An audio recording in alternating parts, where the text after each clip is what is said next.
সব মিটে ভরতরি দুঃখাতে এসো তো স্বয়ং প্রতু গৃহা। সুখদেব প্রভু রাজা পরীক্ষিতকে দিব্য দিব্য ভগবানের সেই লীলা শ্রবণ করাচ্ছেন, বর্ণনা করছেন। সুখদেব প্রভু ভগবান যখনই সেই কংসকে বধ করলেন, মথুরায় গিয়ে কংস বধের পরে কংসের দুটো পত্নী ছিল। কংসের দুই পত্নী ছিলেন অস্ত্রী আর প্রাপ্তি।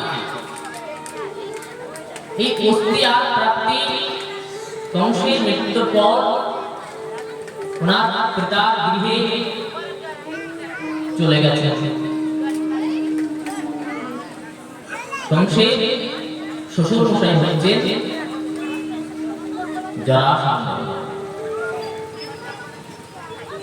জরাসন্ধের কাছে চলে গেছেন অস্ত্রী আর প্রাপ্তি, গিয়ে বলছেন মিটে ভরতরি দুঃখাতে এসো তো স্বয়ং পিতু গৃহা।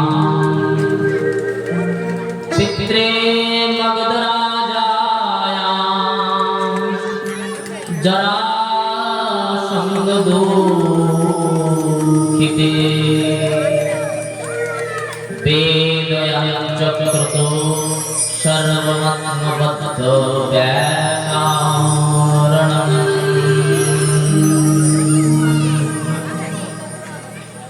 যখনই সেই মগধরাজ রাজা জরাসন্ধ শুনলেন যে ভগবান তার জামাই কংসকে নিধন করেছেন, শুনে কন্যাদের দুঃখের কথা শুনে জরাসন্ধ তো প্রথমে তো খুব বিলাপ করলেন, তারপরে ভাবলেন যে কিভাবে ভগবানের অনিষ্ট করা যায়। উপায় ভাবছেন কিভাবে ভগবানের সঙ্গে যুদ্ধ করবেন। জরাসন্ধ মনে মনে ভাবছেন সৎপ্রিয়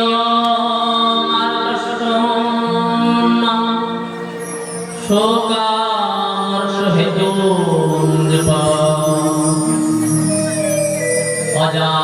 অজাগতিকৃত চক্রে পরমোত্তমম।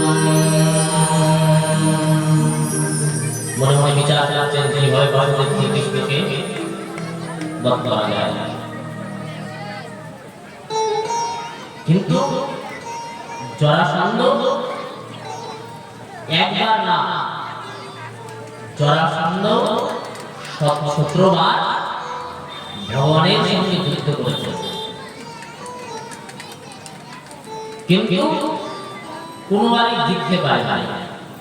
কিন্তু জরাসন্ধ এতবার যুদ্ধ করেছেন কিন্তু জিততেও পারেননি। কিন্তু জরাসন্ধ বেঁচে আছে কি করে?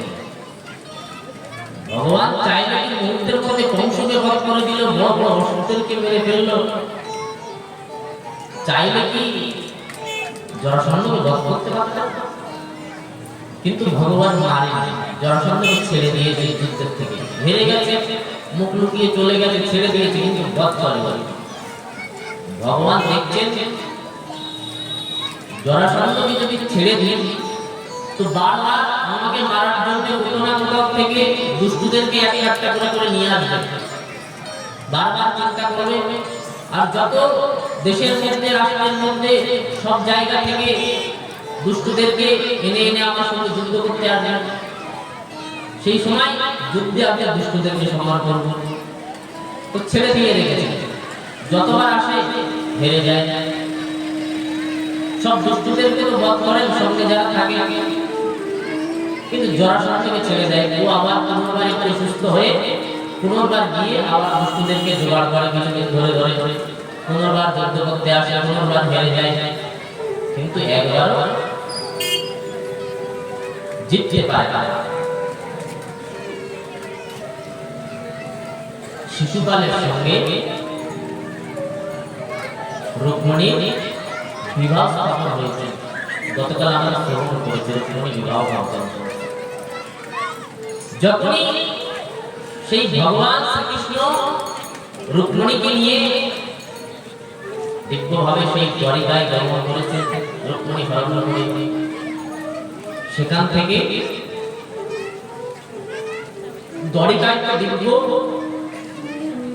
বিবাহ সমারোহ ভগবান বিবাহ করে নিয়েছেন।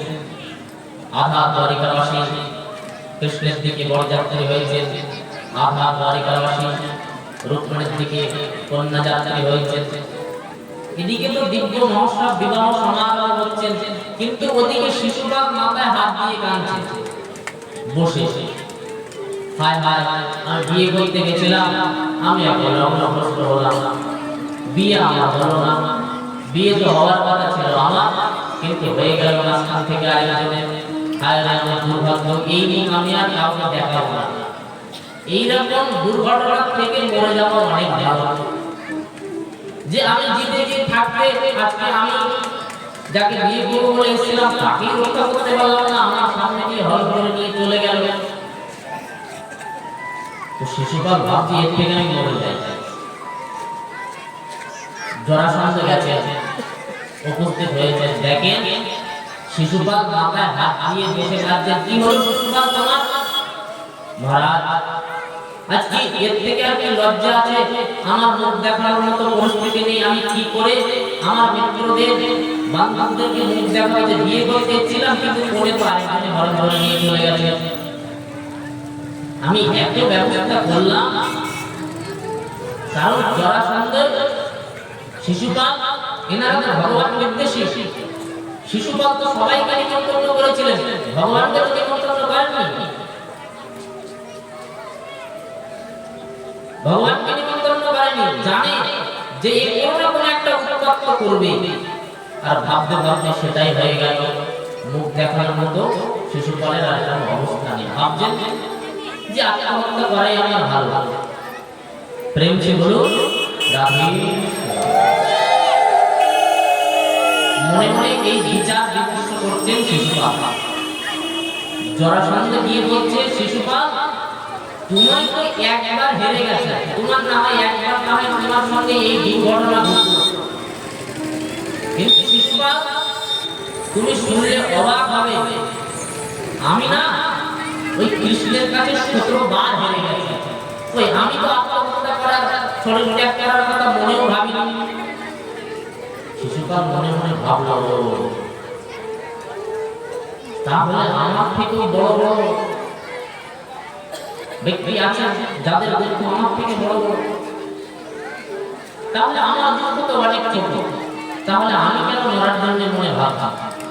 উনি যদি এমন আমার থেকে বড় নির্লজ্জ, উনি যদি না মানতে পারে, কারণ আমার তো লজ্জা করার কিছু নেই, উনি 17 বার হেরেছে, তো আমি তো সবাই একবার হেরে গেছি কোনো না কোনো কারণে। তুমি যখন 2-10 বার হারি, তারপরে মরার কথা চিন্তা করবো।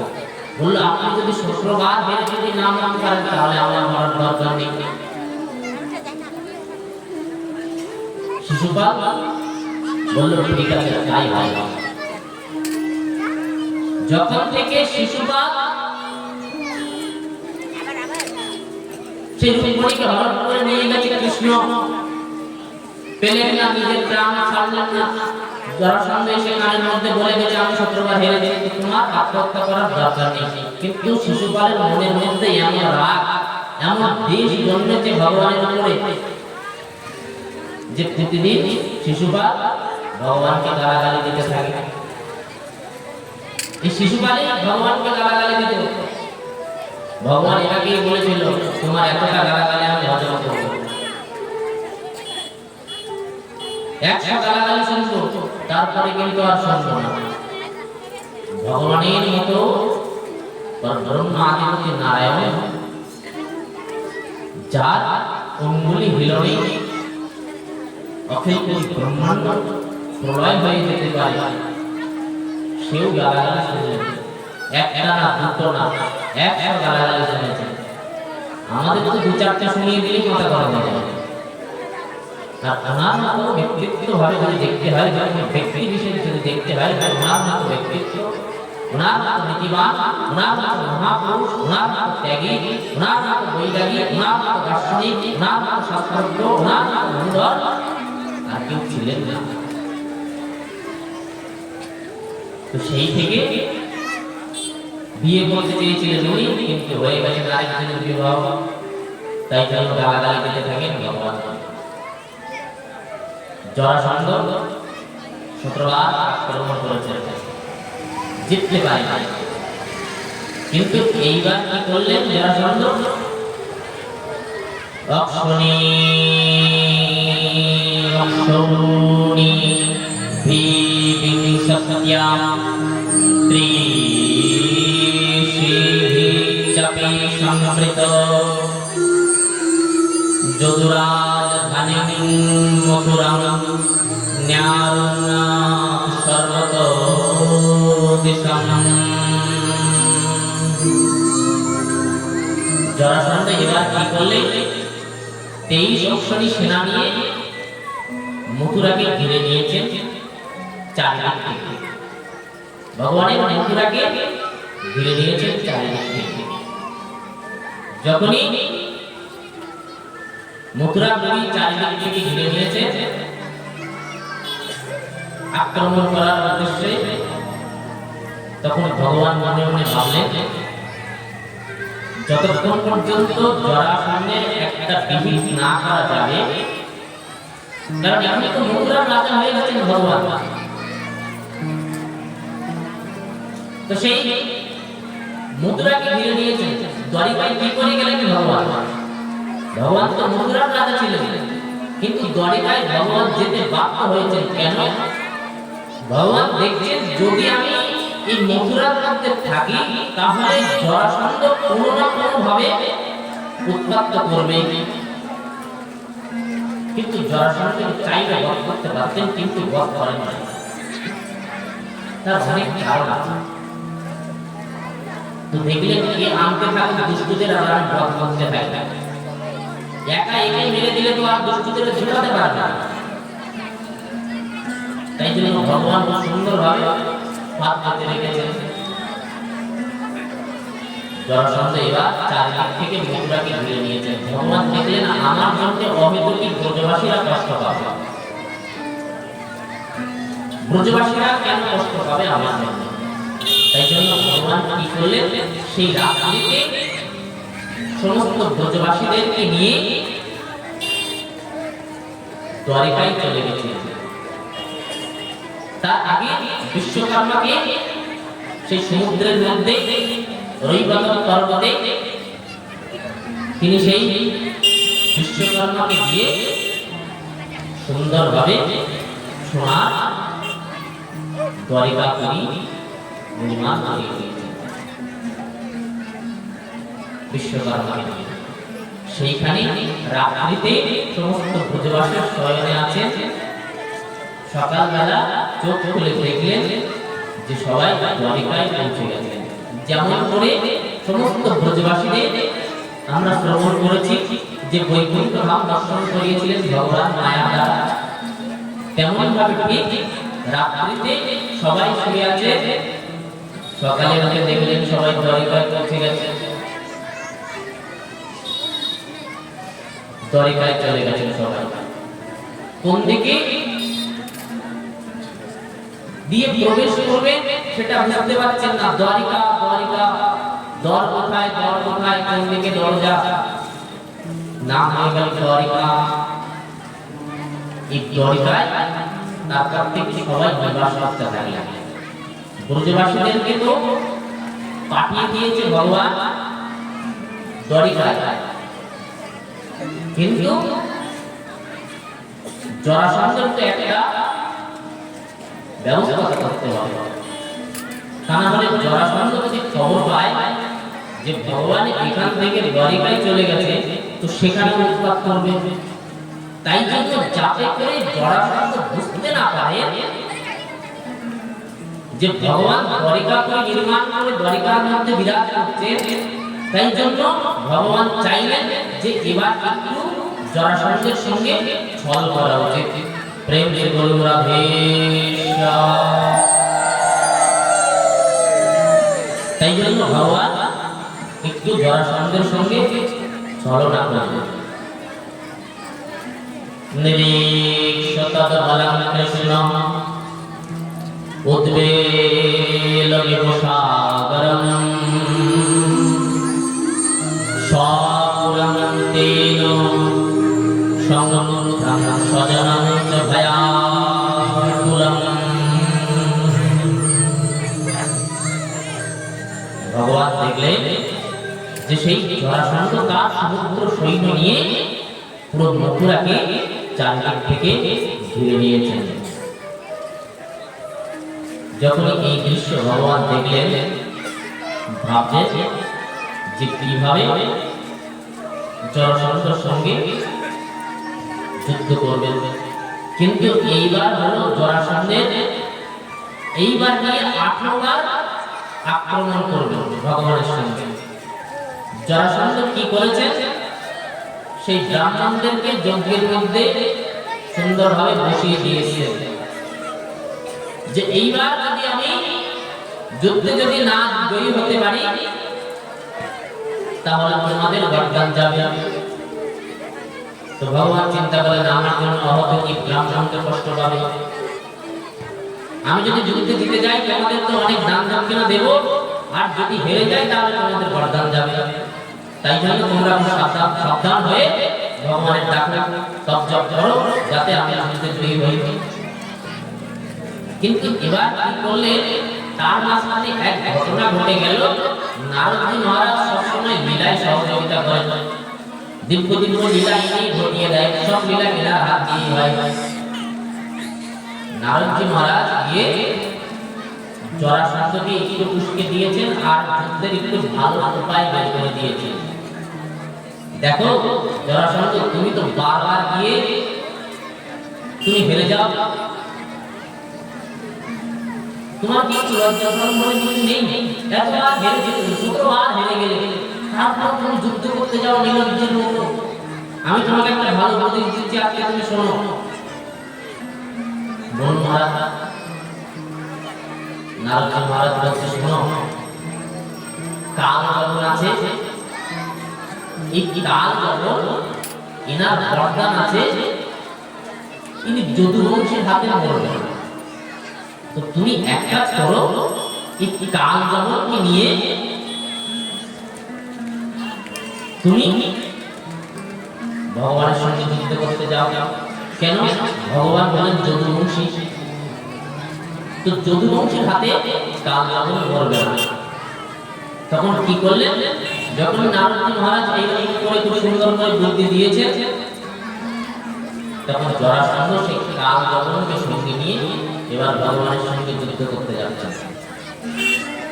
অষ্টাদশম গ্রামে আগামিনী তদন্তরা নারদ প্রেষিত বীর যবন প্রদেশিততা। নারদ মহারাজের উপদেশে জরাসন্ধ কাল যমনকে নিয়ে যুদ্ধ করতে গেছেন। কাল যমনকে নিয়ে পুরো মথুরাপুরে ঘিরে নিয়েছেন। যখনই দেখলেন যে মথুরাপুরি তো চারদিক থেকে ঘিরে নিয়েছে, কি করবে? ভগবান তখন যুদ্ধ শুরু করে দিয়েছেন। ভগবানের সেনা সৈন্য নিয়ে জরাসন্ধের সঙ্গে যুদ্ধ হচ্ছে। কাল যমন তো মেরে সমস্ত যদু সেনাদের ছত্র ভঙ্গ করে দিয়েছেন। ছত্র ভঙ্গ করে দিয়ে কি করছে, এবার ভগবানকে ধরার জন্য, কারণ এটা তো জানে যে আমার কোনো ভয় নেই, ভগবানকে ধরতে পারলে ভগবান যদুবংশের সাথে মরবো না, ভগবানের সঙ্গে যুদ্ধ করার জন্য চলে গেছে। এবার ভগবানের সঙ্গে তুমুল যুদ্ধ। এবার যুদ্ধে তো ভগবান হেরে যাচ্ছেন, পারছেন না, তো কি করবে? এবার ভগবান পালাচ্ছেন, ছুটছে ভগবান আগে আগে, কাল যমন পেছনে পেছনে। ইতি সমন্ত্র ভগবান দুর্গম দারুজনম অন্তঃসূত্রে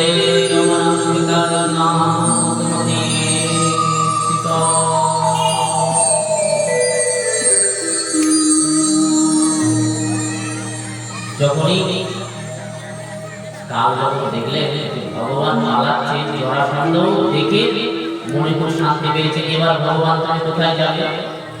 কারণ এবার তো তোমার পালিয়ে যাওয়ার রাস্তা নেই। কাল যখন এসে গেছে, এর হাতে তো তোমার বধ হতেই হবে, তুমি তো মারতে পারবে না, তুমি তো যদুবংশী।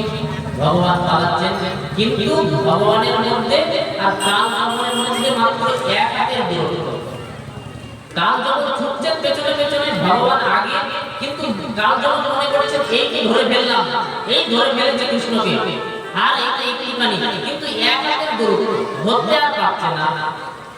হস্ত প্রাপ্ত নিবাক্তম হরিণা সপদে পদে নিতো দর্শয়া দূরম যমনী সহস্রিকম। যমরাজের মধ্যে আর ভগবানের মধ্যে এক হাতের, প্রতিটা জীবের মধ্যে আর ভগবানের মধ্যে এই এক হাতের। আমরা ভাবি এই তো ভগবানকে পেয়ে গেছে, এই তো ভগবানকে পেয়ে গেছে, কিন্তু আর হয় না, একটা দূরত্ব থেকেই যায়।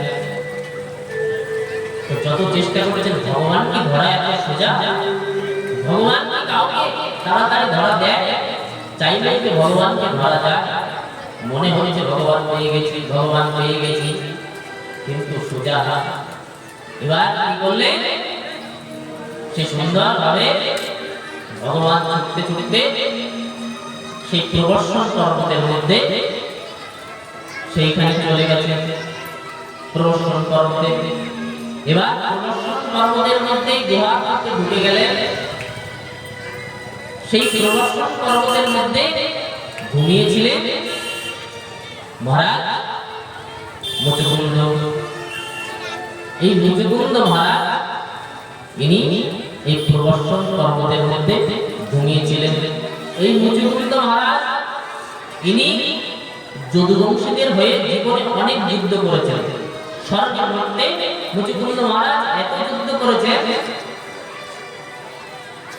ইনি মানধাতার পুত্র।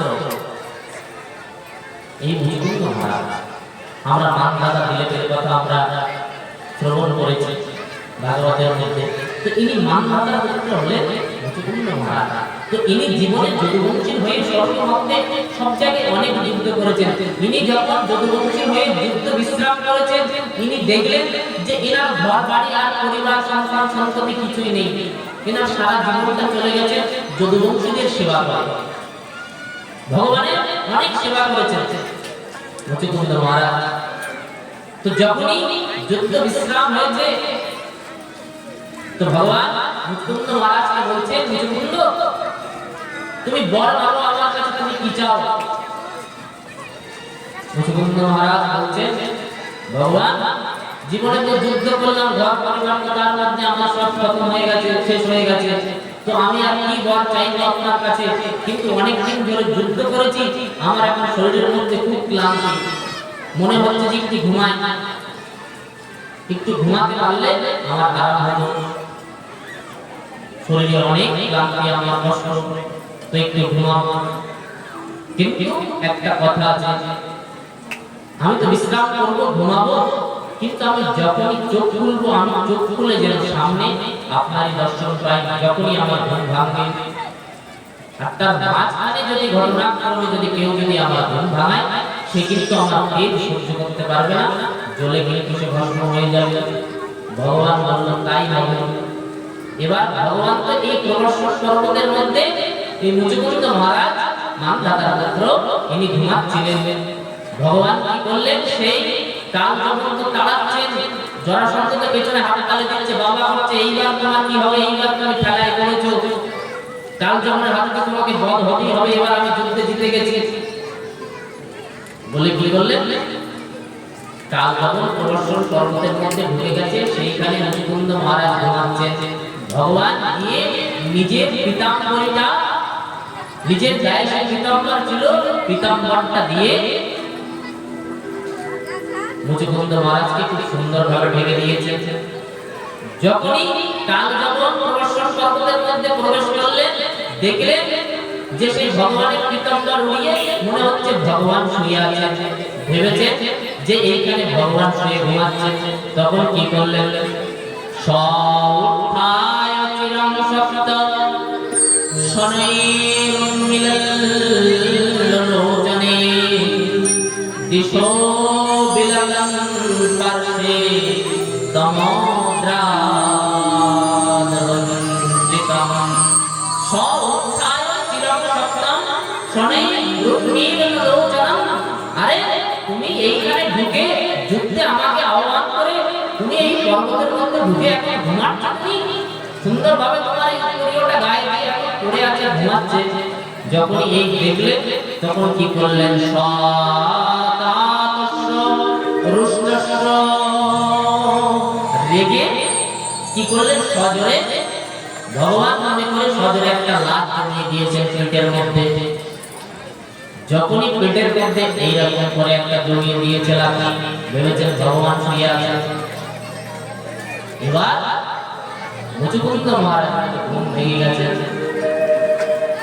এমন ভাবে মেরেছেন কাল ভগবান। যেই না উঠে চোখ খুললে, চোখ খুলে দেখে সামনে কাল ভগবান দাঁড়িয়ে আছে।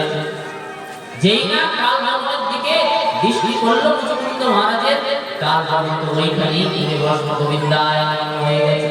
প্রেম সে বলুন কাল ভগবান।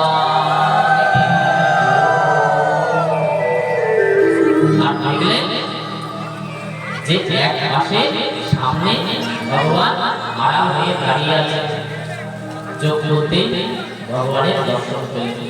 অসময়ে তো ঘুম ভেঙে গেছে, কিন্তু তারপরেও যে কথা ভগবান বলেছিলেন ভগবান তার সেই কথা রক্ষা করলেন। এইভাবে কাল ভগবানের উদ্ধার হল। জরাসন্ধ ভেবেছে যে তাহলে এই প্রদর্শন পর্বতের মধ্যে হয়তো কাল ভগবানকে বধ করে দিয়েছে। এই ভেবে জরাসন্ধ প্রদর্শন পর্বতের বাইরের দিক থেকেও আগুন জ্বালিয়ে দিয়েছে। যাক সব এখানে পড়ে ছাই হয়ে যাক, জ্বলে গেছে, পুড়ে গেছে, ছাই হয়ে গেছে ভেবে নিয়েছে। এর মধ্যে জরাসন্ধ ভেবে এবার আমার শত্রু বধ হয়েছে, এই ভেবে জরাসন্ধ চলে গেলেন। ভগবান বধ হয়ে গেছে। এবার ভগবান কি করলেন? সেইখান থেকে পেছনে পথ দিয়ে পালিয়ে ভগবান চলে গেছে। ওখান থেকে পালিয়ে ভগবান সোজা দ্বারিকার কাছে চলে গেছে। জরাসন্ধ বুঝতে পারল না, জরাসন্ধ ভেবেছে ভগবান মরে গেছে, কিন্তু ভগবান ওখান থেকে পালিয়ে দ্বারিকায় চলে গেছে। যখনই ভগবান দ্বারিকায় চলে গেছে, সমস্ত দ্বারিকা প্রবাসী ভগবান এসে সবাই একসঙ্গে উঠে দাঁড়িয়ে ভগবানের দিব্য জয় জয়কার করছেন। বলিয়ে রঞ্চর ভগবান কি জয়। ভগবানের দিব্য জয় জয়কার করলেন দ্বারিকাবাসী। কেন? ভগবান রণছড় হয়েছেন, ভগবান রণভূমি ত্যাগ করেছেন, ভয় পালিয়েছেন, কিন্তু কাদের জন্য? এই জন্য ভগবানের জয় জয়কার করছেন। অনেক সময় পালিয়ে চলে এলেও হিত হয়। তো দেখলেন যে আজকে ভগবান আমাদের সুখের জন্য ভগবান সে যুদ্ধভূমি থেকে পালিয়েছেন, তাই জন্য রণছড় ভগবান বলে দিব্য জয় বললেন সবাই। দিব্য ভাবে সুখদেব প্রভু বর্ণনা করলেন। এবার সুখদেব প্রভু বর্ণনা করছে যে রাজা পরীক্ষিত বলছে, হে প্রভু, আপনি আমাকে এই বৃত্তান্তটা শোনা। ভগবান যে যদুবংশীরা ভগবানকে এত ভালোবাসতেন, ভগবানের একটা জয় জয়কার করতেন, শুনেছি এই যদুবংশীরা ভগবানকে নিন্দা করেছিলেন, ভগবানের নামে কলঙ্ক রটিয়েছিলেন। যেনারা আজকে এত বাবা করলো, এত জয় জয়কার করলো, এনারাই আবার ভগবানের নিন্দা করেছিলেন। সেই ভগবানের কলঙ্ক লাগিয়েছিলেন। সেই ভগবানের কলঙ্ক লাগানোর কথাটা আপনি একটু যদি আমাকে শ্রবণ করান।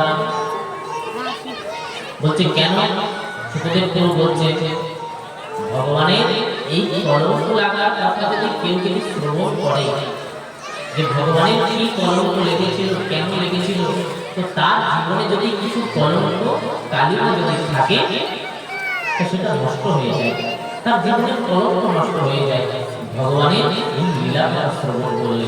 তাহলে আমি তোমাকে এখন ভগবানের কেন কলঙ্ক লেগেছিল সেই কথা আমি তোমাকে শ্রবণ করাবো। প্রেম সে বলুন রাধে। সুখদেব প্রভু বলছে রাজা পরীক্ষিতের সত্রাজিতং শতানয়ং কৃষ্ণ চিত্তকিলবিষা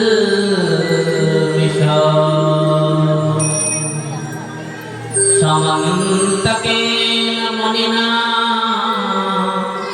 স্বয়মাদ্যমা দত্তবা। সুখদেব বলছেন হে পরীক্ষিত, সত্রাজিত নামে এক রাজা ছিল। এই রাজা সত্রাজিত তিনি সূর্য নারায়ণের উপাসনা করতেন।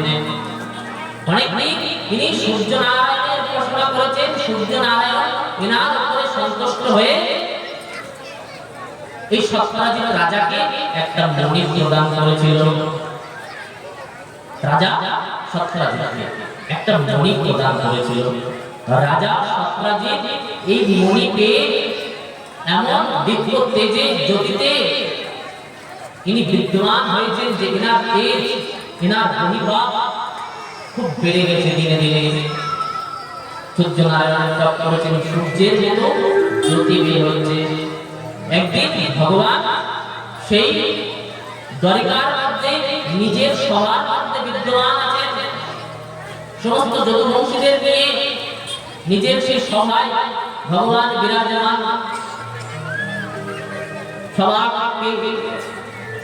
এমন সময় দেখলে, দূর থেকে দেখলেন আসেন সত্রাজিতং সূর্য ভক্তস্য পরম সখা পিতস্তস্য মণিমণিং তাবৎ সুহৃদস্तं সমন্তকঃ।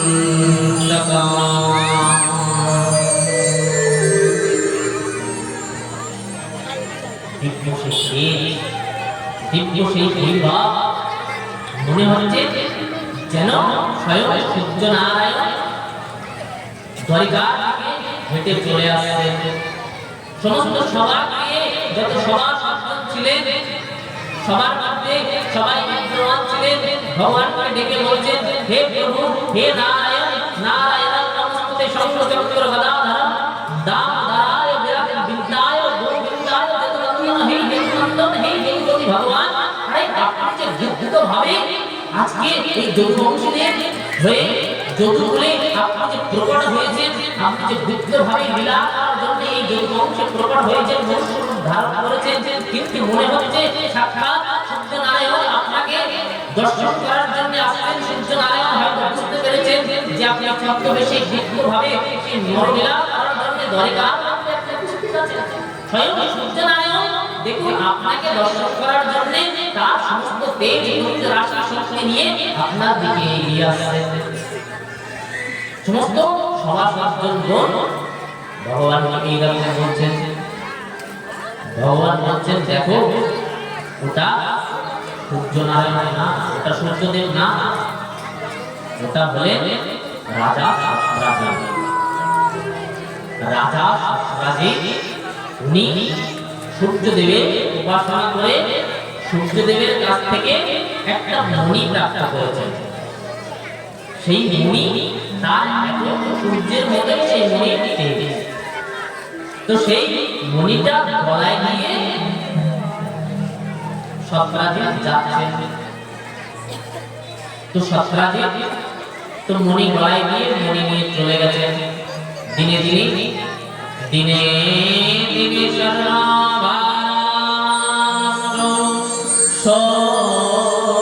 সৃজতে প্রজা।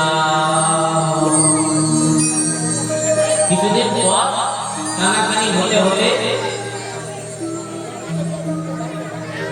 একদিন এই মণি গলায় দিয়ে ভগবানের কাছে এসেছেন সৎরাজে। ভগবান বললেন, দেখো সৎরাজে, তুমি তো এই মণি পেয়েছো, এই মণি যেখানে থাকবে সেখানে স্বর্গ হয়, সেখানে মহামারী, সেখানে রোগ ব্যাধি আদি কিছুই হবে না। আর এই মণি প্রতিদিন 8 ভাগ করে সোনা প্রদান করে এই মণি থেকে। তো তুমি এই মণিটা মহারাজ উগ্রসেনের রাজকোষে তুমি জমা রাখো। এই মণি থেকে যত স্বর্ণ আদি পাওয়া যাবে সেটা এই রাজকার্যে ব্যয় হবে। আর দেখো, এই মণি কাছে রাখলেও মণিটা অনেক সময় এদিক ওদিক হয়ে যাওয়ার ভয় থাকে। তো তুমি যদি মহারাজ উগ্রসেনের কাছে যদি মণিটাকে রাখো, তাহলে তোমার মণিটাও সুরক্ষিত থাকবে, দেশের রাষ্ট্র কল্যাণে এর অর্থ ব্যয় হবে। তো তুমি এটা করো। সৎরাজি বলছে, সূর্যনারায়ণের তপ করলাম আমি, সূর্যের উপাসনা আমি করলাম, তপ পরিশ্রম ভজন আমি করলাম, সূর্যদেব মণি আমাকে প্রদান করলো, আর সেই মণি আপনি চাইবেন আর আমি আপনাকে দিয়ে দেবো। কষ্ট করলাম আমি, আর ফল আপনারা ভোগ করবেন। মণি ভগবানকে দিলেন না। ভগবান বলল, ঠিক আছে, তাই ভাই, তুমি যখন দিতে চাইছো না তাই ভাই। মণি দিলেন না, মণি নিয়ে চলে গেছে সৎরাজ। কিছুদিন পর সৎরাজের ভাই ছিল প্রসেন। প্রসেনের শিকারে যাওয়ার ইচ্ছা হলো। প্রসেন ভাবলেন শিকারে যাবে, তো সেই মণিটা গলায় নিয়ে উনি শিকারে বের হয়েছেন। কারণ এই মণির এত তেজ, এত এই জ্যোতি, যে এই মণি গলায় নিয়ে যদি রাত্রিতেও যদি বের হইতো, চারদিকে প্রকাশ হয়ে যায়, অন্ধকার থাকে না সেখানে। তো তাই জন্য গভীর জঙ্গলের মধ্যে এই মণি গলায় নিয়ে প্রবেশ করেছেন। যখন এই জঙ্গলের মধ্যে প্রবেশ করেছেন, এই মণি গলায় নিয়ে ঘোড়ার দিকে উঠে যাচ্ছিলেন প্রসেন। তো কি করলেন? প্রসেন স্বয়ংস্তা মণিমা শিষ্য কেশরী গিরিং বিশাজয়া হিত মণিমি সীতা। প্রসেন এই মণি গলায় দিয়ে জঙ্গলের মধ্যে গেছে। একটা সিংহ দেখলেন প্রসেনকে, দেখে সিংহ তো প্রসেনের উপরে ঝাঁপিয়ে পড়েছে। প্রসেনকে মেরে, ঘোড়াকে মেরে, মণিটাকে নিয়ে সিংহটা একটা পাহাড়ে গুহার মধ্যে চলে গেছে। এবার প্রসেন তো মারা গেছে সিংহের আক্রমণে। এবার কিছুদিন হয়ে গেছে, প্রসেন আর ফিরে না, জঙ্গলে গেছিলেন, প্রসেন আর ফিরছেন না। তখন কি করলেন? সবাই ভাবছেন যে প্রসেন কোথায় গেল। প্রসেনকে খোঁজ করার জন্য সবাই জঙ্গলে গেছে, কিন্তু প্রসেনকে কোথাও খুঁজে পেলেন না।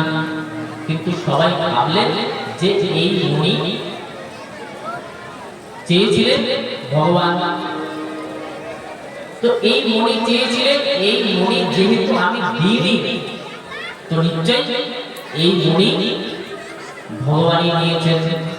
প্রায় কৃষ্ণেন নিহত মণিগ্রীব গণাঙ্গত ভ্রামেতে দস্রাত কর্ণে কর্ণে জপাঞ্জনা।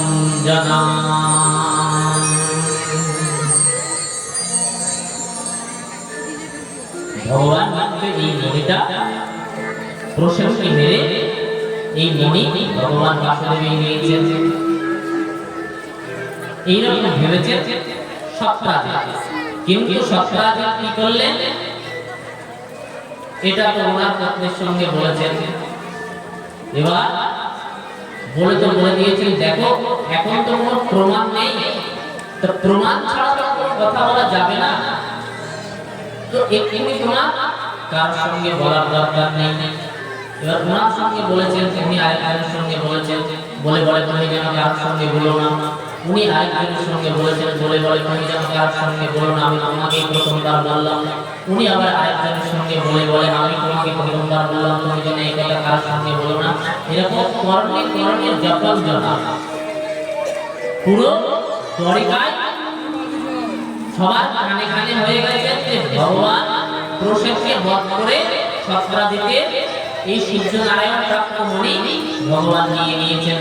এই কথা সবার কান হতে ভগবানের কানে গেছে যে ভগবান নাকি এই সমস্ত মণি প্রসেনকে মেরে নিয়ে নিয়েছেন। ভগবানের কলঙ্ক হয়ে গেছে। ভগবান মনে মনে ভাবছে যে এই কলঙ্ক কিভাবে আমার দূর হবে। তাই জন্য ভগবান কি করলেন, কিছু বিশিষ্ট ব্যক্তিদের নিয়ে সেই প্রসেনকে খোঁজ করার জন্য ভগবান জঙ্গলের মধ্যে গেছে, গিয়ে প্রসেনকে খোঁজ করতে চতুর্দিকে। এইরকম ভাবে কি করলেন, দেখলেন যে প্রসেনের মৃত শরীর পড়ে আছে, সেখানে একটা সিংহের পায়ের ছাপ রক্ত লেগে আছে। পায়ের ছাপ অন্বেষণ করতে কি করলেন, দেখলেন যে একটা গুহার মধ্যে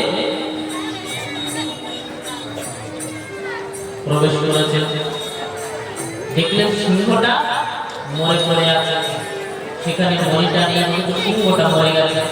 বুঝতে পারলেন যে এই প্রসেনকে মেরে সিংহে এই মরিটা নিয়ে গেছিল, আর সিংহটাকে মেরে এই মণিটা নিশ্চয়ই অন্য কেউ ছাড়িয়ে নিয়েছে। ভগবান খোঁজ করতে থাকলেন। এইরকম ভাবে খোঁজ করতে ভগবান গিয়ে দেখলেন যে পায়ের ছাপ, এই পায়ের ছাপ ধরে যেতে বড় বড় পায়ের ছাপ ধরে যেতে আরেকটা পাহাড়ের গুহার মধ্যে ভগবান প্রবেশ করলেন। যখনই না পাহাড়ের গুহার মধ্যে ভগবান প্রবেশ করলেন, প্রবেশ করে দেখলেন যে সেই সামন্ত মণি সেই গুহার মধ্যে বাচ্চারা নিয়ে খেলছে।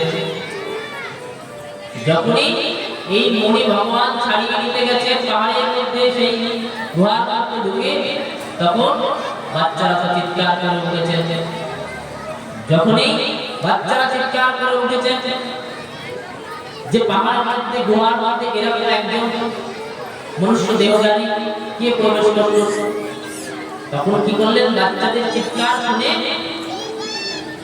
সেই ঋক্ষরাজ জাম্ববান এই পাহাড়ে গুহার মধ্যে থাকতে, জাম্ববান প্রেম সে বলো রাধে জাম্ববান থাকতে এই পাহাড়ে গুহার মধ্যে। তো যেই না দেখেছেন ভগবান পাহাড়ের মধ্যে প্রবেশ করেছেন, যার মধ্যে ভগবানের উপরে সজোরে যুদ্ধের জন্য ঝাঁপিয়ে পড়েছেন। ভগবানের সঙ্গে দেখতে যুদ্ধ শুরু হয়ে গেছে। ঋক্ষরাজ জাম্ববানের ভগবানের সঙ্গে আর জাম্ববানের সঙ্গে দিব্য সেই যুদ্ধ সমাগম শুরু হয়ে গেল। দুজন লোক কেউই কম না, যুদ্ধ চলছে। এবার বাইরে যারা যদুবংশীরা এসেছিলেন, তো ওনাদেরকে ভগবান বলেছিলেন যে তোমরা বাইরে থাকো, আমি 12 দিনের মধ্যে যদি না ফিরে আসি তাহলে তোমরা চলে যেও। তো এরকম যুদ্ধ করতে 28 দিন হয়ে গেছে। যেনারা বাইরে ছিলেন ভগবানের জন্য অপেক্ষা করতে ভেবেছেন যে ভগবান হয়তো ওই গুহার মধ্যেই মারা গেছে। তো ওনারা 12 দিন পর্যন্ত ভগবানের জন্য অপেক্ষা করে তারপরে দ্বারিকায় চলে গেছে। গিয়ে তো দ্বারিকায় চারিদিকে খবর হয়ে গেছে ভগবান আর নেই। কিন্তু এদিকে তো যুদ্ধ চলছে ঋক্ষরাজ জাম্ববানের সঙ্গে। রামলীলায় যে জাম্ববান ছিলেন ইনি ভগবান রামচন্দ্রের সঙ্গে যুদ্ধ করতে চেয়েছিলেন, যে প্রভু একটু আপনার সঙ্গে যুদ্ধ বলে এইরকম ভাবে যদি আমি হলাম প্রভু তুমি আমার দাস, তো যদি দুজনের মধ্যে যদি এরকম কোনো যুদ্ধ লাগে সেটা দেখতে খারাপ লাগবে। তাই জন্য যুদ্ধ যত কিছু হবে কৃষ্ণ লীলায় আর ভালোভাবে হবে, তোমার সঙ্গে যুদ্ধ হবে, এখন আর সময় নেই। তাই জন্য সেই ঋক্ষরাজ জাম্ববান সেই থেকে ভগবান রামচন্দ্রের জন্য অপেক্ষা করছেন, যে কথা দিয়েছিলেন যুদ্ধ হবে। তো যুদ্ধ হলে ভগবানের সঙ্গে 28 দিন ধরে যুদ্ধ চলতে কেউই হারে না। ভগবান তখন কি করলেন, রোষ কটাক্ষ বর্তা দিশাত কুবে চক্রম মিতি গলহভি সেতুং কৃত সাজস উজ্জ্বলিতা চলঙ্কা রক্ষা শিরাংশে ভুবি পে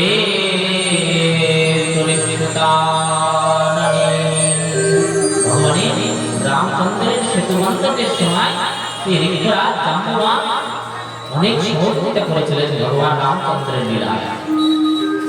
আজকে কি করলেন, যুদ্ধে তো কিন্তু এমন ভাবে ভগবান এক মুষ্টিকা প্রহার করলেন জাম্ববানকে, যে জাম্ববান তো ওইখানে মাথা ধরে ধরে পড়ে গেছেন, শরীরে আর জোর নেই, একটা খেয়ে একটা অনেকদিন ধরে চলছে। কিন্তু ঋক্ষরাজ জাম্ববান ভাবলেন যে আমি এইরকম করে আমার শরীরের মধ্যে আর কোনো জোর নেই, আমি পরাজিত হয়ে যাচ্ছি, পরাজিত হয়েই গেছে। তখন বুঝতে পারলেন আমাকে পরাজিত করার মতো তো ক্ষমতা তো কারণ নেই, কে হবে এরকম করে ভাবছেন। তখন ভগবান সেই জাম্ববানকে নিজের স্বরূপটাকে দেখালেন, সে রামচন্দ্রের নিজের স্বরূপ দেখালেন, যে দেখো জাম্ববান আমি আর অন্য কেউ না, আমি হলাম স্বয়ং রামচন্দ্র, বলি রাজা রামচন্দ্র ভগবান। জাম্ববান সেই দিব্য রামচন্দ্রের রূপ দর্শন করলেন, প্রভু রামচন্দ্র দর্শন করলেন। তখন ভগবান বলছে, জাম্ববান তুমি যে সামন্ত মণিটা তুমি পেয়েছো, এই মণিটা তুমি আমাকে দিয়ে দাও। জাম্ববান বলছেন, প্রভু এই মণিটা এখন আমার কাছে নেই, আমি আমার কন্যাকে এই মণি দান করেছি, এই মণি এখন আমার কন্যা হয়ে গেছে, তো আপনি আমার কন্যাকে গ্রহণ করুন, আর দান স্বরূপ দক্ষিণা স্বরূপ আপনি এই মণি তো আপনারই হয়ে যাবে, আমার কন্যা আপনার হয়ে যাবে, মণিও আপনার হয়ে যাবে। ভগবান বললেন তাই হোক। এই বলে ভগবান কি করলেন, ভগবান জাম্বকে গ্রহণ করলেন।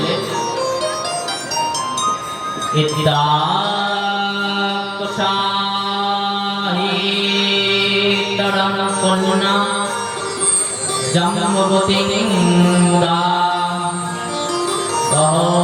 গহরনাথমণিনা কৃষ্ণ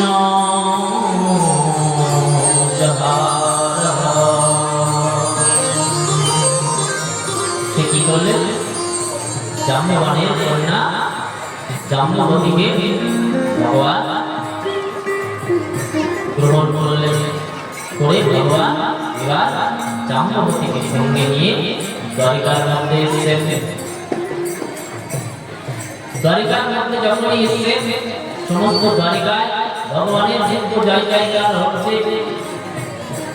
যে ভগবান ফিরে এসেছেন, কারণ সবাই তো ভেবেছিলেন হয়তো ভগবান আর নেই, কিন্তু ভগবান এসেছেন মনে নিয়ে।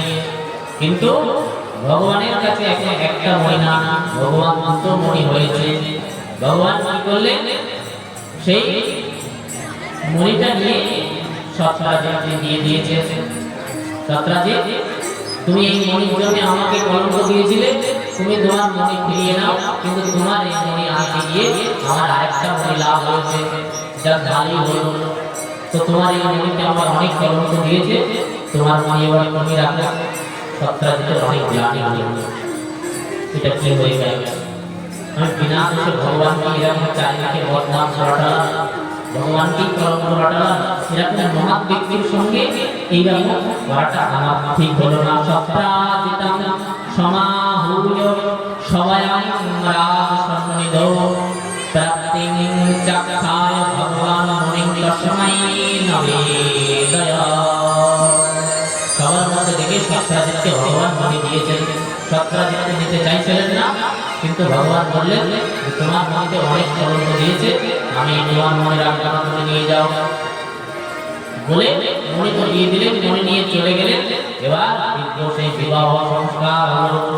ভগবান এবার জাম্ববতীর সঙ্গে দিব্য বিবাহ হলো।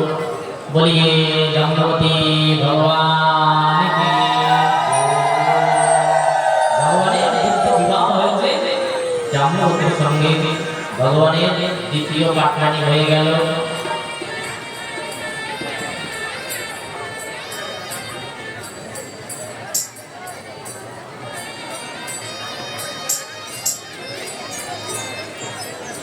তো দিব্য সেই জাম্ববতীর সঙ্গে ভগবানের দিব্য বিবাহ সংস্কার হল। বিবাহের আনন্দ নিলেন সমস্ত দ্বারিকাবাসী, আধা দ্বারিকাবাসী, বরপক্কা আধা দ্বারিকাবাসী, কন্যাযাত্রী হয়ে দিব্য ভগবান আর জাম্ববতীর বিবাহ সংস্কার হল।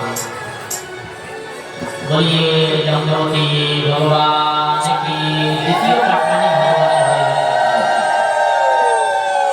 ऐसे वर को क्या करूं जो जन्मे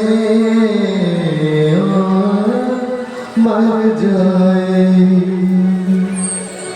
बड़े गिरधर लाल की चुनर हो जाए।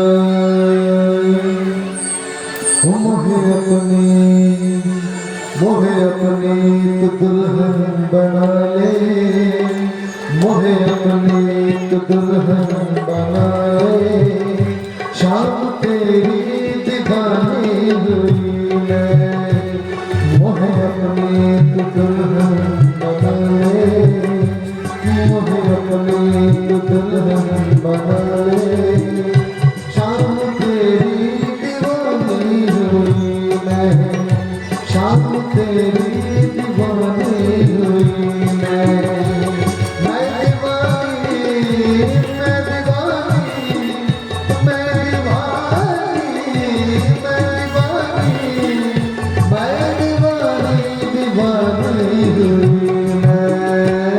मोहे अपनी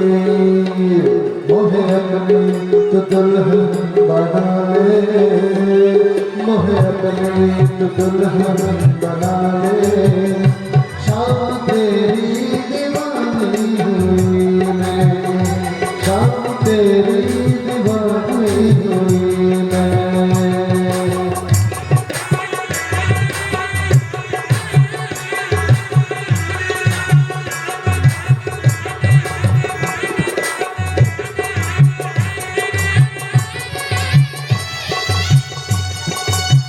বলিয়ে জাম্ববতী ভগবান কি।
हाथों में मेहंदी रचा दे, अब हाथों में मेहंदी रचा दे, शाम तेरी दीवानी हुई मैं, मुझे अपनी दुल्हन बना ले, शाम तेरी दीवानी हुई मैं।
अब आकर मुझे तुम अपना ले, अब आकर मुझे अपना ले, ओ शाम तेरी दीवानी हुई मैं, मुझे अपनी दुल्हन बना ले, मुझे अपनी दुल्हन बना ले, शाम तेरी दीवानी हुई मैं।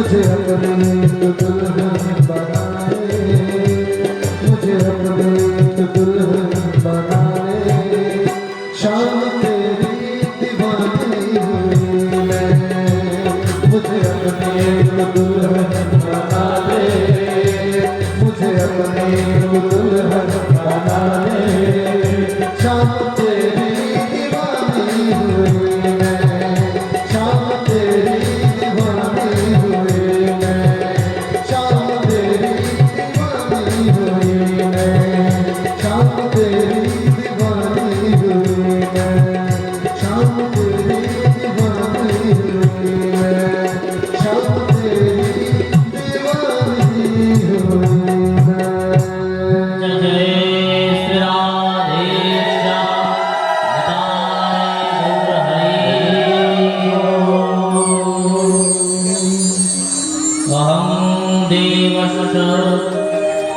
सवितुर्दुहिता परिमुच्यते, विष्णुं वरेण्यवरदं तपो परमाश्रिता।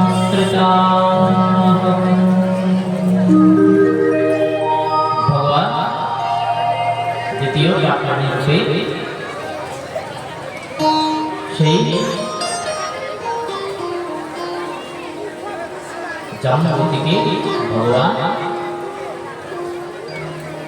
বরণ করলেন। এবার সত্তাতে মনের মধ্যে ক্ষোভ হল যে আমি ভগবানের সঙ্গে এত বড় একটা বিদ্বেষ করে ফেললাম, ভগবানকে কলঙ্ক রটিয়ে দিলাম, কিন্তু ওনার মতো ব্যক্তিত্বের সঙ্গে তো ঝগড়া করে দেখে তো আমার লাভ নেই। যদি আমার কোনোদিন দুর্দিন আসে, যদি ওনার সৈন্য যদি দরকার হয়, নারায়ণের সেনা যদি আমার প্রয়োজন পড়ে, তাহলে তো আমি পাবো না। তাই জন্য ওনার সঙ্গে তাড়াতাড়ি যদি মিলমিশ করে নেওয়া যায় তাহলে ভালো হয়। ভাবলেন কি করা যায়, তো কি করলেন, সত্রাজিতে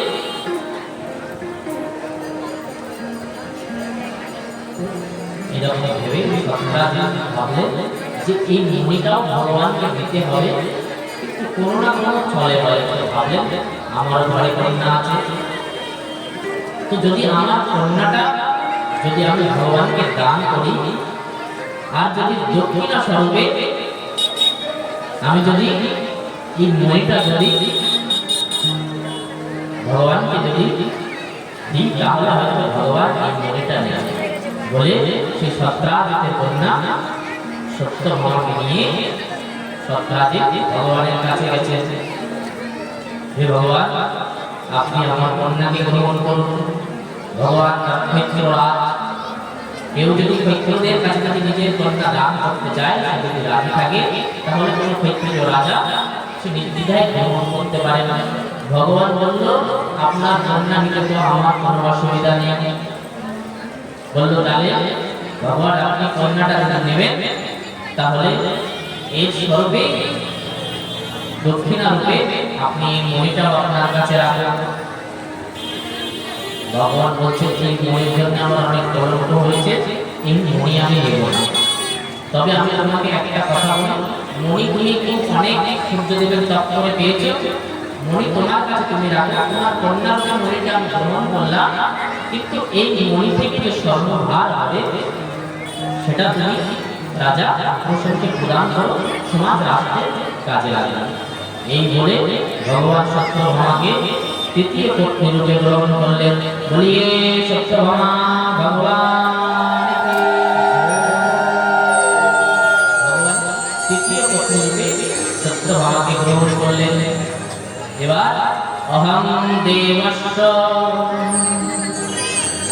যতে দুর্হিতাপতি লিখ্যতে বিষ্ণুং বরেণ্য ভরতং তপপরমাস্মিতা।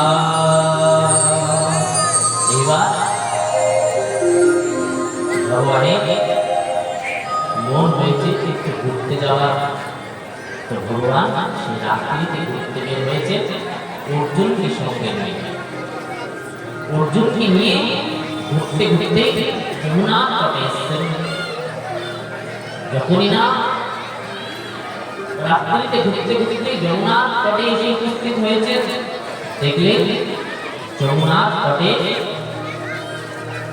খুব সুন্দর একজন কন্যা বসে আছে যমুনার তটে। অর্জুনকে গিয়ে বলছেন, এই রাত্রির মধ্যে এইখানে যমুনার তটে কে বসে আছে? অর্জুন গিয়ে কন্যা একা এখানে। অর্জুন গেছে, তুমি কে? বলছে, সূর্যনারায়ণ আমাকে তপ করতে বলেছে, আমি হলাম কালী, আমি সূর্যদেবের কন্যা। আমি তো জলের মধ্যে তপ করছিলাম, কিন্তু ভগবানকে প্রতিরূপে পাওয়ার জন্য আমি তপ করছিলাম, কিন্তু পিতা আমাকে বলল যে খুব তাড়াতাড়ি তুমি ভগবানকে পাবে প্রতিরূপে। তো তাই জন্য আমি এই যমুনার জল থেকে উপরে বসে সেই ভগবানের জন্য এখানে আমি তপ করছি। বললো, তুমি চোখ খুলে দেখো, তুমি যা অপেক্ষায় এখানে বসে তপ করছো, যা স্মরণ করছো, সেটা রথেই বসে আছে। এই যখনই বললেন না,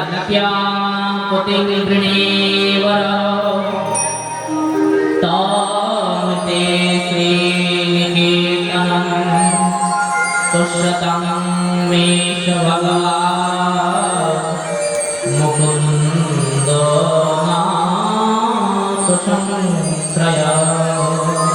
চোখটা খুলে দেখলেন, সত্যি সেই মন্মথ রূপে দিব্য সেই রূপ সূর্যতে যিনি ভগবান সেই রথে বসে আছেন। কালিন্দিতে সমাখ্যাতা বসামি যমুনা জলে, নির্মিতে ভবনী পিতা যাদবা দর্শনা। সেই ভগবানের দর্শন করার জন্য এখানে বসেছিলেন। যখনই দেখলেন ভগবানকে, ভগবান চলে এলেন, এসে এইখান থেকে কালীর দিকে ভগবান নিয়ে গেলেন। বলিয়ে যমুনা মহারানী কি,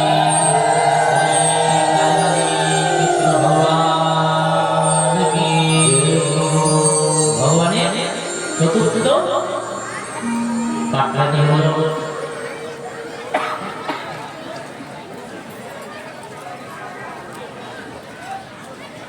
ভগবানের চতুর্থ পাটরানি হলো চতুর্থ পাটরানি হয়েছে ভগবানের প্রধান পাটরানি হচ্ছেন 8 জন। তো ভগবানের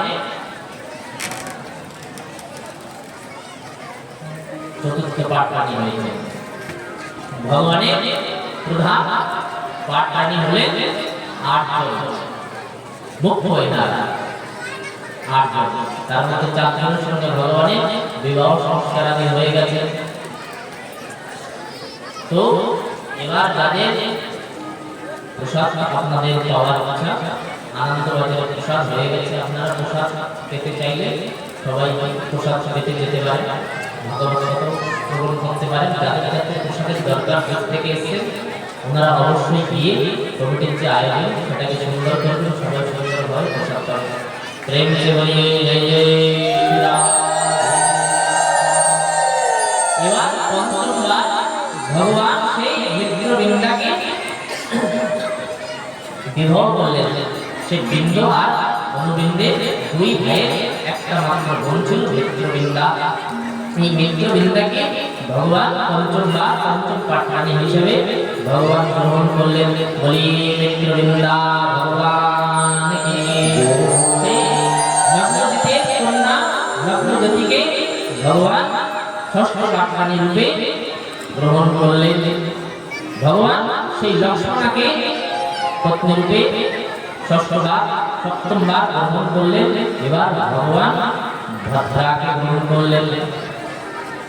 এই হলো ভগবানের অষ্টপাটরানি, অষ্টমহিষী ভগবান। এই 8 জন হলেন ভগবানের প্রধান। ভগবানের দিব্য বিবাহ আদির বর্ণনা সুখদেব প্রভু রাজা পরীক্ষিতকে শ্রবণ করালেন। ভগবানের বিবাহের কথা পরীক্ষিত মহারাজ শ্রবণ করতে চেয়েছিলেন।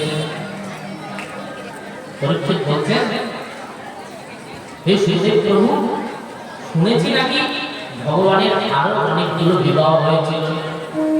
এরকম শুনেছি যে ভগবানের নাকি 16,100 গোপী ছিল। সত্যি কি তাই? আপনি একটু সুন্দরভাবে বিস্তার করে পরিষ্কার করে বুঝিয়ে বলুন। কেন? বলছে আজকাল মানুষের বিচার বুদ্ধি শুদ্ধ নেই, উল্টো পাল্টা হয়ে বসে। তো এনারা কারা, কিভাবে হয়েছিল এনাদের সঙ্গে ভগবানের প্রণয়, সেই কথাটা আপনি একটু বিস্তারভাবে আমাকে শোনান। যখনই এই কথা বললেন, সুখদেব প্রভু ভাগবতের 10ম স্কন্ধে 59 অধ্যায়ে ভগবানের এই দিব্য বিবাহের প্রসঙ্গে বর্ণনা করছেন। বলছে, দেখো রাজা পরীক্ষিত, এনারা হলেন অষ্টপাটরানি। যে 8 জনের কথা তুমি একটু শ্রবণ করলে, এই 8 জন মুখ্য রূপে ভগবানের পাটরানি এনারা। এবার যে ভগবানের 16,100 যে বিবাহের কথা তুমি শুনেছো না, তার কথা তুমি খুব সুন্দর করে এবার মন দিয়ে শোনো। বলছেন, দেখো সেই নরকাসুর নামে এক রাজা ছিল। নরকাসুর বড় অসুর ছিল। ইনি হলেন সেই ভূমির মিত্র ভৌমাসুর। ইনার আরেক নাম হলো ভৌমাসুর। এই ভৌমাসুর জীবনে এত পাপ করেছেন, এমন অত্যাচার করেছেন যে এনার নরক ছাড়া আর কোনো গতি নাই। জীবনে এমন কোনো পাপ নাই যে এই ভৌমাসুর করেননি। তাই জন্য এই ভৌমাসুরের নাম হয়েছে নরকাসুর। এই নরকাসুর নাম হওয়ার পেছনে অনেক কারণ আছে। এই নরকাসুর সব জায়গা থেকে, বিভিন্ন জায়গা থেকে, সব দেশের থেকে সেই 16,100 কন্যাকে গ্রহণ করে এনে এনে তার কারাগারের মধ্যে বন্ধ করে রেখে দিয়েছেন। নিজে বিবাহ করবেন বলে হরণ করে এনেছেন, বিবাহ করবেন বলে। নরকাসুর এনাদেরকে কারাগৃহে বন্ধ করে রেখেছেন। এনারা হলেন দেশের থেকে এক এক দেশের থেকে তারপর রাজা মহারাজাদের কন্যাদেরকে হরণ করে এনেছে। এটা ভাগবতে বর্ণনা করা পরিষ্কারভাবে দশমস্ত হয়েছে। কিন্তু সুখদেব কেউ বলছেন এটা তুমি শুনছো, কিন্তু এই কন্যারা সাধারণ কেউ না, ভগবান লীলা করাচ্ছেন। কিভাবে বলছেন দেখো, এই 16,100 হলো বেদের বিচার। গতকাল আমরা শ্রবণ করছিলাম সেই ভগবানের রাসের কথা, গোপীর কথা, সেই 5 প্রকার গোপীর কথা সুখদেব প্রভু শুনিয়েছেন গতকাল আমাদেরকে। যে সেই ঋষি রূপা, শ্রুতি রূপা, দেব কন্যাকা, গো কন্যাকা, গোপীদের কথা শুনিয়েছেন। যে গোপী কার নাম, গোপী ভাবের কথা শ্রবণ করিয়েছেন সুখদেব প্রভু গতকাল আমাদের। আমরা শ্রবণ করেছি গোপী ভাবের কথা, যে কিভাবে গোপী ভাব অঙ্গীকার করতে হয়, কিভাবে এই ঋষিরা ভগবানের রাসে এসে উপস্থিত হয়ে ভগবান ভোলেনাথ গেছিলেন রাসে,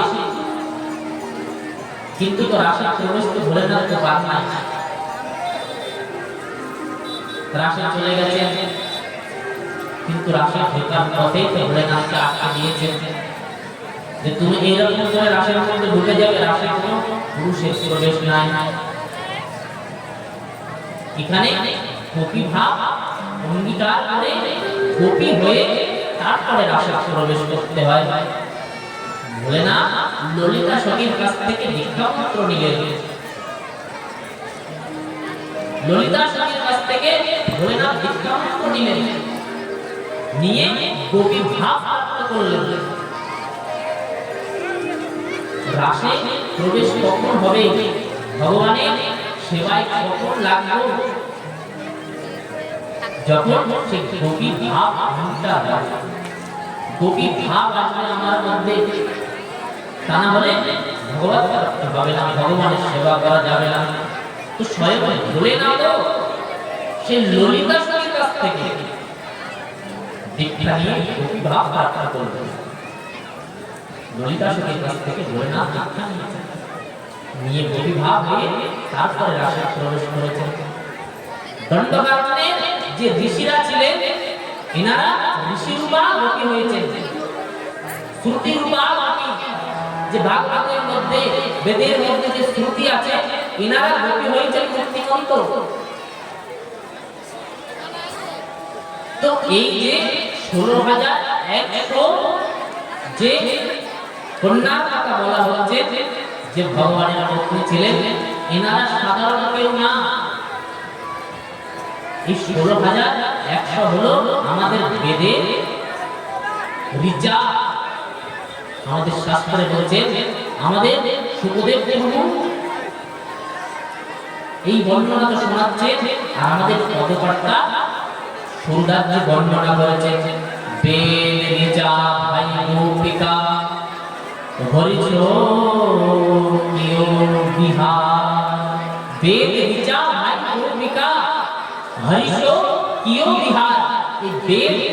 এই বেদের ঋচা হলেন গোপিকা, হরিশ কিয় বিহার, ভগবানের সঙ্গে এনারা বিহার করছে, এনারা হলেন মুক্তিমন্ত। আচ্ছা, বেদের যদি ঋচা হয়, বেদের যদি মনে করো কোনো শ্লোক হয়, তো প্রতিটা একটা একটা শ্লোকে সবাই ভগবানের রস আস্বাদন করছে। ভাগবতের যদি একটা শ্লোক নিয়ে যদি ব্যাখ্যা করা হয়, তো পুরো ভাগবতের ব্যাখ্যা একটা শ্লোকের মধ্যে নিহিত হয়ে যায়।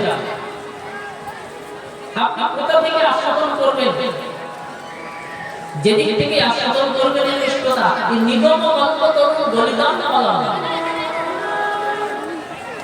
এই সুখদেব যে মুখ লাগিয়েছেন, তাই জন্য আরো আসক্তি হয়ে গেছে এই ভাগবতে, রস হয়ে গেছে। আর এই বৈষ্ণবানা যথাদানা, এই সাধারণ কারোর জন্য না, এই ভাগবত হলে বৈষ্ণবদের সম্পর্ক। যদি ভিতরে যদি বৈষ্ণবতা না থাকে, ভিতরে যদি মানবিকতা না থাকে, ভিতরে যদি শুদ্ধ বুদ্ধি যদি না থাকে, তো এই সুস্থ বুদ্ধি ছাড়া আপনি ভগবানের এই হরিকথা ধরতে পারবেন না। আপনার মনের মধ্যে যদি দুর্বলতা থাকে, মনের মধ্যে যদি আপনার দুষ্প্রবৃত্তি আদি যদি ভাব থাকে, তাহলে ওই নোংরা জায়গায় ভগবানের মতো পবিত্র লীলা আসবে না, ধরে রাখতে পারবেন না। বিচার বুদ্ধি আমাদেরকে অন্যদিকে নিয়ে যাবে, অন্য কিছু ভাবার জন্য আমাদেরকে বাধ্য করবে। তাই জন্য সূক্ষ্ম চিত্তে ছাড়া ভগবানের ভাব, ভগবানের ভক্তি কোনোদিন প্রকাশ পায় না। বৈষ্ণবকে আহার শুদ্ধি করতে বলা হয় কেন? সঙ্গ শুদ্ধি করতে বলা হয় কেন? চলা শুদ্ধি, বলা শুদ্ধি করতে বলা হয় কেন? শুদ্ধ অন্তঃকরণে ছাড়া ভগবানের এই লীলা মাধুরী কারো ভিতরে আসবে না। শুনলেও তার ভিতরে কোনো ভৌতিক ক্রিয়া হবে না। হাজারো শুনছেন, সব জায়গায় চলছে কীর্তন গান, নাম কীর্তন আদি চলছে, ভাগবত আদি চলছে, পদাবলী লীলা কীর্তন আদি চলছে, উপকার কাজে রয়েছে। প্রেম সে বলুন রাধে শ্যাম। উপকার কাজে রয়েছে, মানছে কয়েকবার মানছে না, উপকার হচ্ছে না। কেন? ধরতে পারছে না, অঙ্গীকার করতে পারছে না, নিজে যাজন করতে পারছে না। কেন? বলছে যতক্ষণ না শুদ্ধ চিত্ত হবে, যতক্ষণ না আত্মবুদ্ধি আমার শুদ্ধ হবে, ততক্ষণে ভগবানের কথা আমি যতই শুনি না কেন, আমার ভিতরে কোনো ক্রিয়া দেখা আসবে না। ভগবানের কথা শুনে অনেকের জীবনে পরিবর্তন, অনেকে বদলে গেছেন, আহার বিচার শুদ্ধ হয়ে গেছে তার, কিন্তু অনেকে শুনেও কিছু হয় না। কেন? শুদ্ধ চিত্ত না হলে সিংহের রূপ যে কোনো পাত্রে রাখা যায় না। কৃষ্ণ নামে মধুরতি রূপ ভূতগান ধম, এই নাম, এই হরি কথা, এই অমূল্য সম্পদ, এই অনার্থিত চরিত্র চিরাগ, অনার্থিত ধন, এই কোনো কিছু ছিল না। এই সম্পত্তি লুকিয়ে রাখা ছিল, মহাপ্রভু প্রকাশ করলেন। জীবে দাঁড়ে দাঁড়ে মহাপ্রভু বিলাই এই হরি নাম, কিন্তু সবাই হতে পারবে না। যার নাম চিত্ত বুদ্ধি শুদ্ধ আছে, সেই একমাত্র ভগবানের লীলা কথা যদি শ্রবণ করে যদি সেই হৃদয়ঙ্গম করতে পারে, তা না হলে হবে না। তাই জন্য আমাদের ভাগবত কথার মধ্যে আমরা শ্রবণ করেছি, তাই জন্য গুরু চাই, শুদ্ধ আচার চাই, শুদ্ধ বিচার চাই। এখন গুরুদের কথা বললে, শিষ্যদের কথা বললে, এক পক্ষ গুরুদেবেরা আছে, ওনারা আবার একটু থেমে যায়। মানে আমাদেরকে উদ্দেশ্য করে হয়তো বলেছে ভাগবত কথা সর্বজনীন, ব্যক্তিগতভাবে কাউকে বলা হয় না। পিয়নের মতো গতকাল আমি বলেছি যে যা লেখা আছে ভাগবতের মধ্যে তাই নাই করা হবে। তাই জন্য সব গুরুর চরণ আশ্রয় না করলে, যতক্ষণ পর্যন্ত সব বৈষ্ণবের চরণ আশ্রয় না হবে, ততক্ষণ আপনার ভিতরের মধ্যে সেই সব দাগ কাটবে না, হৃদয় শুদ্ধ হবে না, ধরতে পারবেন না। শুনতে শুনতে জন্ম চলে গেল, কিন্তু ক্রিয়া কিছু হলো না, এগুলো পারলাম না, এক জায়গায় আছে। তার জন্য সৎভাবে শুনতে হবে, সৎ বৈষ্ণবের মুখ দিয়ে শুনতে হবে, যেন ব্যক্তির মুখ দিয়ে শুনতে হবে না। এই ভাগবত কথা শুদ্ধ আচারশীল, আচরণশীল বৈষ্ণবের মুখ দিয়ে শ্রবণ করতে হবে এই ভাগবত কথা। তাই জন্য বলেছেন যে করবেন তার আগে বিচার বুদ্ধি শুদ্ধ হওয়ার দরকার আছে, তা না হলে সর্বোচ্চিষ্ট যথা হয় অবশ্যনব মুখদ্দীর্ণা, সর্বোচ্চিষ্ট যথা হয়। সেই অবৈষ্ণবের মুখ দিয়ে যদি আপনি হরিকথা শ্রবণ করেন, সেটা সর্বোচ্চিষ্ট দুধের মতো হবে, সেই দুধ পান করে আপনার কোনো লাভ হবে না, বিচার বুদ্ধি শুদ্ধ হবে না। তাই জন্য সবাই বলেন যে 16,100 ভগবানের কীর্তন গানে এসে লীলা কীর্তনের ওই যে আসে মায়েরা কীর্তন করতে, আসো এবার আমরা ভগবানের 116,000 না জানতে হবে।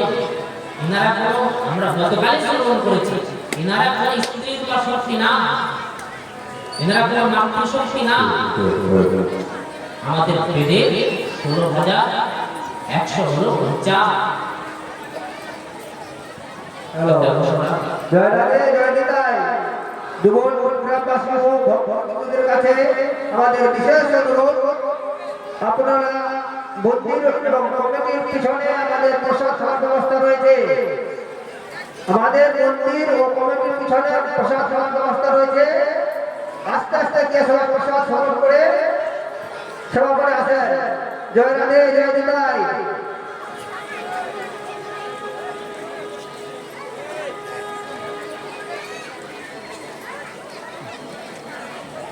जय जय श्री राधे श्याम निताय गौर हरि।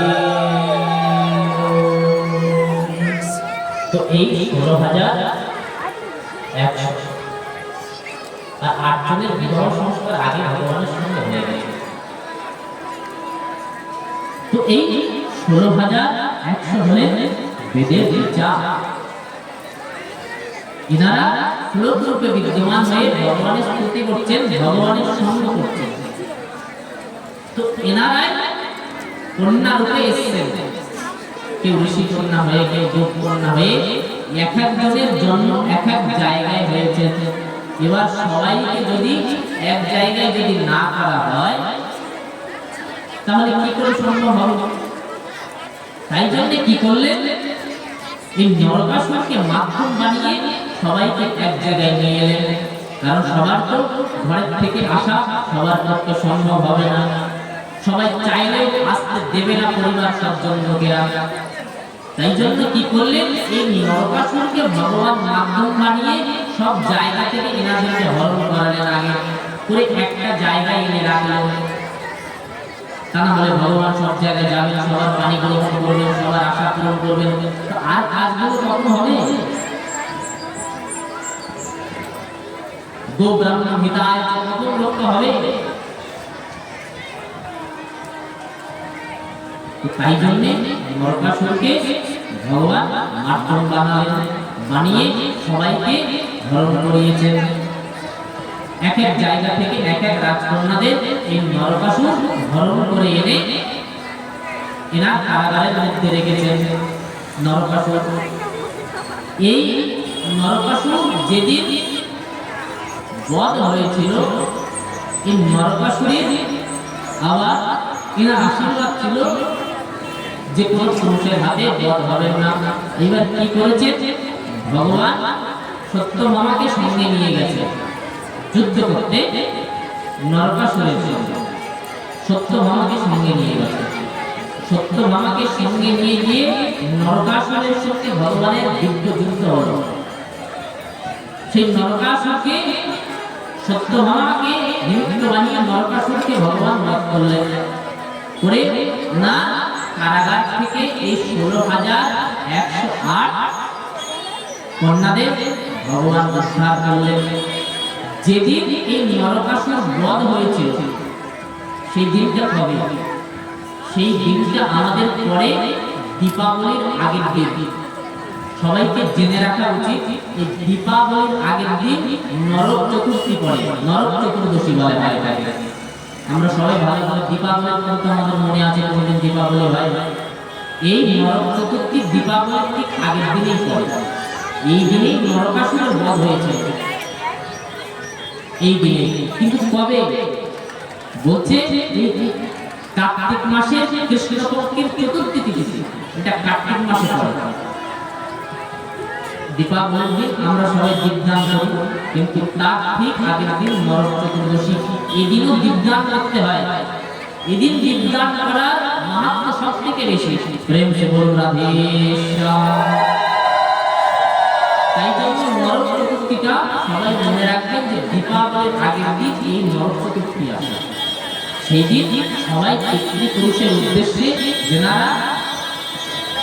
সদা ভ্রমণ করেছেন, যারা পরলোক ভ্রমণ করেছেন, এনাদের উদ্দেশ্যে সেই দক্ষিণ দিকে মুখ করে প্রদীপ জ্বালাতে হয়, কারণ আমাদের পৃথিবীর দক্ষিণ দিশায় হলে নরক। তাই জন্য দক্ষিণ অভিমুখে প্রদীপ জ্বালিয়ে পিতৃপুরুষের উদ্দেশ্যে দীপদান করতে হয় এই নরক চতুর্থীতে। তো ভগবান সেই 16,100 কন্যাদেরকে কারাগার থেকে উদ্ধার করলেন। সবাই বলছেন ভগবান আমরা তো এক একজন এক এক জায়গা থেকে সবাই এসেছি, তো এইবার আমরা কোথায় যাব? আমরা তো জানিও না যে আমরা কোথা থেকে কে কোথা থেকে কাকে নিয়ে এসেছেন আমাদেরকে উঠিয়ে। তো এবার আমরা কোথায় যাব? আর আমরা এই যে হরণ করে নিয়ে এসেছি, এবার সমাজে ফিরে গেলেও তো আমাদের আর হরণকে শেষ থাকবে না। তো আমাদের এখন আত্মহত্যা করা ছাড়া আর দ্বিতীয় উপায় নেই। ভগবান তো বলল আমি আছি। ভগবান সবার পানি গ্রহণ করলেন। এটা হলো ভগবান শিক্ষা দিলেন যে আমি এনাদের রক্ষা করার জন্য পানি গ্রহণ করলেন। সবার জন্য আলাদা আলাদা ঘর, আলাদা আলাদা মহল রচনা করে দিলেন ভগবান। যার গ্রহণ করার ক্ষমতা আছে, তার পালন করার ক্ষমতা আছে। সবার জন্য আলাদা আলাদা ব্যবস্থা করে ভগবান নিজের মতো নিজের জায়গায় ভগবান রয়েছে। এনারা একটা জীবন পেয়ে চেয়েছিলেন ভগবানের পূজা করতে, সেবা করতে। তাই জন্য শ্লোক রূপে কন্যা হয়ে এসে ভগবানের দিব্য সেবা করছেন। এনারা মূর্তি মণিপুর, এই যে আমরা বেদ বলি, ঋগ্বেদ, সামবেদ, যজুর্বেদ, এনাদের একটা মূর্তি স্বরূপ আছে। যেমন ভগবানের একটা মূর্তি আছে সচ্চিদানন্দ স্বরূপ ভগবান, সচ্চিদানন্দ বিগ্রহ। বিগ্রহ বলা হয় শরীরটাকে,